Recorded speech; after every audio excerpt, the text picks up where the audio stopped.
Le besoin de certitude, du 20 février 2020. Paul Watzlawick, l'auteur et thérapeute réputé de l'école de Palo Alto, a écrit que tant que les gens seront pour la majorité incapables de vivre dans l'incertitude, il y aura des guerres, tortures, élimination de masse, dénonciation, haine irréductible. Socrate, déjà, enseignait l'incertitude à ses disciples. Il leur montrait à quel point il est difficile d'assurer l'objectivité des valeurs à l'aide de raisonnements circulaires. Lorsqu'on pense et se pense, cette absence d'objectivité, de solidité à toute épreuve, n'est pas un obstacle à la vie, bien au contraire. Elle empêche la rigidité identitaire et nous conduit à davantage composer avec nos semblables, à être plus à l'écoute, à être plus dans le partage, dans la quête d'informations. Elle empêche, comme l'a montré Hannah Arendt, théoricienne de la banalité du mal, de s'endormir avec des idées toutes faites, qu'on défendra à bec et ongle, jusqu'au meurtre parfois, pour s'assurer qu'on détient bien la vérité, l'ultime vérité, qui permettrait de conjurer notre peur de vivre. L'on ne peut grandir, évoluer, croître, sans penser l'incertitude, nos incertitudes. Et cela s'oppose naturellement à notre besoin de certitude et d'absolu, permettant de fonctionner dans la vie, en société, à l'économie, avec un minimum d'angoisse, avec nos peurs emprisonnées, sous clé. La peur paralyse et nous rend incapables d'agir.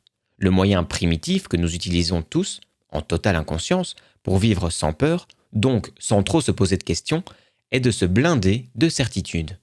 Les idéologies sont ainsi la réponse à la peur de vivre.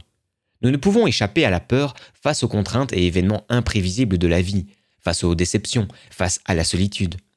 Notre réponse est de nous raconter des histoires, en nous basant sur le prêt-à-penser fourni par notre culture. Ces histoires sont notre fond de certitude, généralement impensé. Et alors, nous pouvons continuer à vivre, malgré tout. Nous pouvons justifier notre repli social ou nos actes de prédation envers nos semblables. Nous pouvons justifier nos faiblesses, nos haines, nos vengeances. Nous pouvons, grâce à ces histoires, aller d'aujourd'hui à demain, puis à après-demain, jusqu'à la fin de notre vie, en ayant le moins peur possible. Toutes nos haines sont le fruit de l'impensé, et donc de la peur de l'incertitude paralysante. C'est un pléonasme. Il est moins terrifiant de commettre des atrocités envers nos semblables que de vivre sans croire qu'on peut séparer le vrai du faux. Si l'incertitude peut nous rendre plus ouverts, tolérants, en quête de savoir, et donc de nous humaniser, elle nous rend, en premier lieu, intolérants, fermés à tout savoir, violents. La peur rend dingue. La peur nous fait faire des choses atroces, plutôt détruire, éliminer, annihiler celui qui nous fait nous penser que de sentir trop longtemps ce besoin de penser né de la peur d'un monde de vérité instable. Il s'agit donc d'envisager le besoin de certitude sous son aspect dialogique, pour reprendre le terme d'Edgar Morin. Nous ne pouvons vivre sans certitude. Et pourtant, pour rester humain, pour s'humaniser, il nous faut constamment les remettre en question. Et pour cela, il nous faut savoir vivre avec une dose raisonnable de peur. Il s'agit d'envisager la peur comme outil de croissance. Il s'agit d'utiliser la biologie de la peur, comme le dirait le neurobiologiste Gerald Hutter, pour croître. Sans cette croissance, nos besoins affectifs, nos besoins les plus profonds, ne sauront jamais être comblés. En effet, le besoin de certitude ferme et définitivement nous sépare, nous dresse les uns contre les autres. Il veut emprisonner la peur. Et dans cette peur de vivre, il y a bien entendu une grande part de peur de l'autre. Lorsque nous avons notre stock d'histoires établissant nos certitudes, nous définissons l'autre et le rapport à l'autre de manière définitive, et nous ne savons plus nous adapter.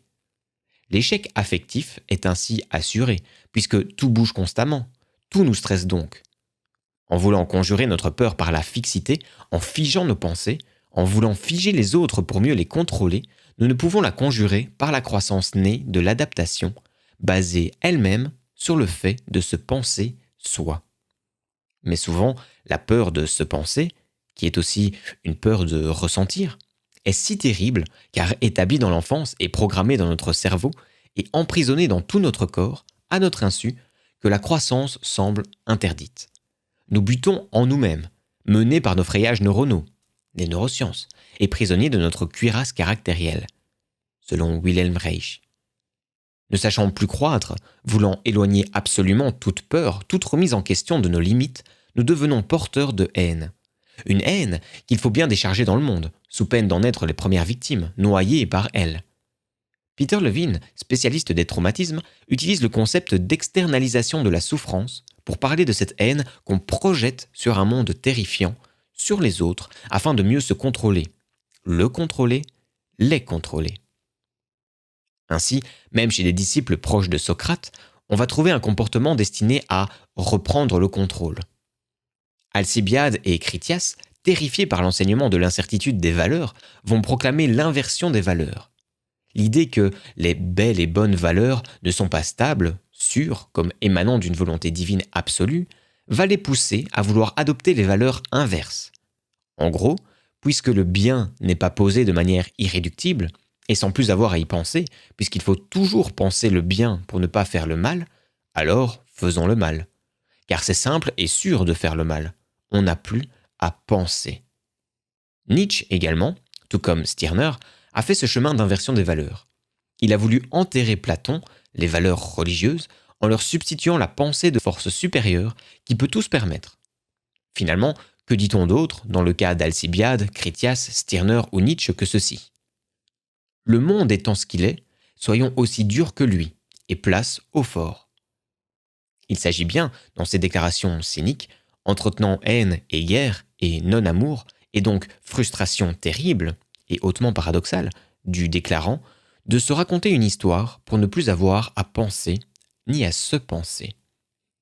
Puisque l'élévation morale demande de négocier avec son besoin de certitude, de penser ses peurs, et nous fait courir le risque d'être paralysés dans nos actions, donc de souffrir, alors autant être cynique, mais en se racontant une belle histoire.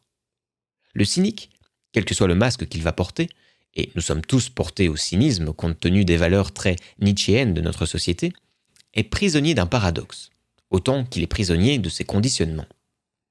Il condamne, ne veut pas entendre, les histoires validant la nécessité de penser, l'élévation morale, l'humanisation possible et nécessaire de l'homme. Ce sont des histoires, même si reposant sur les sciences. Mais il ne peut échapper au discours. Il produit un discours, donc des histoires, validant l'inversion des valeurs. À des histoires, il oppose des histoires. Les premières disant que dans le sommeil de la pensée vivent des monstres, les secondes disant qu'on s'en fout, que tout se vaut, que chacun son opinion, etc. Nietzsche, de son côté, pour asseoir son inversion des valeurs, proclamera la doctrine de l'éternel retour. Une histoire belle et solide. Il ne pouvait rester avec l'idée amère que tout se vaut, la forme la plus primaire de l'inversion des valeurs, si courante à notre époque chez tous ceux qui ne veulent pas se penser. Il cherchait donc à fonder objectivement ses pensées. Chacun veut être aimé, mais nos programmations s'y opposent. Ce qu'il faut comprendre, c'est que pour construire un amour durable, que ce soit avec un partenaire, un ami, ses enfants, et donc jouir pleinement de la vie, car vivre, c'est être lié, il faut nécessairement se construire au quotidien. Il s'agit d'être plus souple, adaptable, et cela ne peut se faire sans l'exercice de la pensée. Se penser soi est capital. Il s'agit de privilégier les histoires qui ouvrent, puis construisent à celles qui rendent incapables d'aimer, donc d'être aimé. Exit donc le cynisme opérationnel, guerrier, ayant pour fonction de nous assurer une bonne place dans la course à la réussite, puisqu'il méprise l'humain et donc ne permet pas d'atteindre l'amour. Exit la fuite de soi et de ses propres profondeurs, dans laquelle chacun s'empêtre. Apprenons donc à penser la dose raisonnable de peur, et la qualité de la peur qu'il nous faut pour évoluer vers un mieux-être relationnel. Ce texte, en mettant en évidence l'importance du doute, peut y contribuer.